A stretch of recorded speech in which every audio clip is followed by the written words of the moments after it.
D-Lo 404 Boxing. All right, man, let me call in here and eat this crow.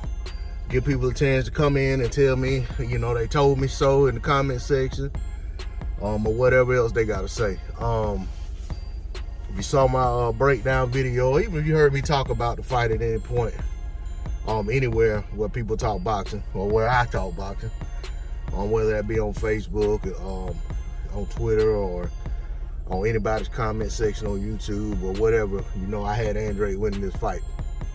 I ain't coming on here making no excuses about no age, about none of this other stuff.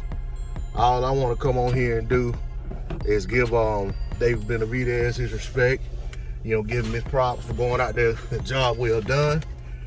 Same thing, Andrade went out there and, you know, he fought a good fight. He didn't come out there to lay down. But eventually, you know, basically what the fight got beat out of him. You know, David Benavidez used his advantages to his advantage, and to maximize those advantages to get the W. Demetrius Andrade, humble in defeat, you know, says he's gonna you know, continue to fight on. You know, he's gonna regroup and come back better and continue to, you know, continue his career. Of course, David Benavidez, you know, he still wants that Canelo fight, and deservedly so. He should be after that fight. I'm pretty sure Dave Morrell is gonna come out. I haven't been active on social media or anything, but I'm pretty sure Dave Morrell, if he hadn't already done so, is gonna come out again and call out David Benavidez. Which I like I've always said, you know, if the Canelo fight can't be made, that's a really good fight for both guys, because both guys really are in a position to get a Canelo fight. Morrell with being the WBA regular champion, and Benavidez being the WBC mandatory, and I think he's also like the interim champion or something like that.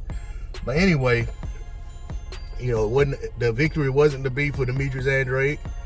That's my guy. That's who I was pulling for in the fight.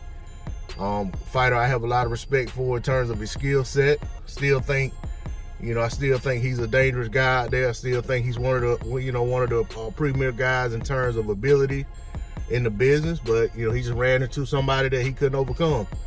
You know, he was doing his thing early on till he got stopped, till he got dropped in the fourth. And then eventually, you know what I'm saying, the train went off the track. And it led to a stoppage. So big shout out to everybody who was telling me the whole time that, you know, it was going to be the David Benavidez show in terms of him being able to be victorious. First person come to mind, main man, made man. You know, we gone back and forth about this fight since it's been made, and both of us stood firm on who we believe will win the fight. In this case, I was definitely wrong, so I gotta eat my crow. And you know, there's a lot of others too. I actually didn't look at, like, on the Champ Ross, where you know, the Fantasy Boxing Prediction League, where we make picks every week. I actually didn't look at anybody else's picks, so I don't know who picked Benavidez and who picked Andrade to win the fight or whatever. I kind of just, you know, I pretty much always just go make my picks and send them to Champ Ross, and I really don't look at who else picked what until, you know, the end results. I really don't be checking to see other people's picks. So I don't know who else picked Benavidez. I know, you know, some people on the fence, like my man Trey X from Marlowe's Corner. I know at one point he was on the fence, you know, with who he was gonna pick. But I think ultimately he settled on Benavidez, but I could be wrong.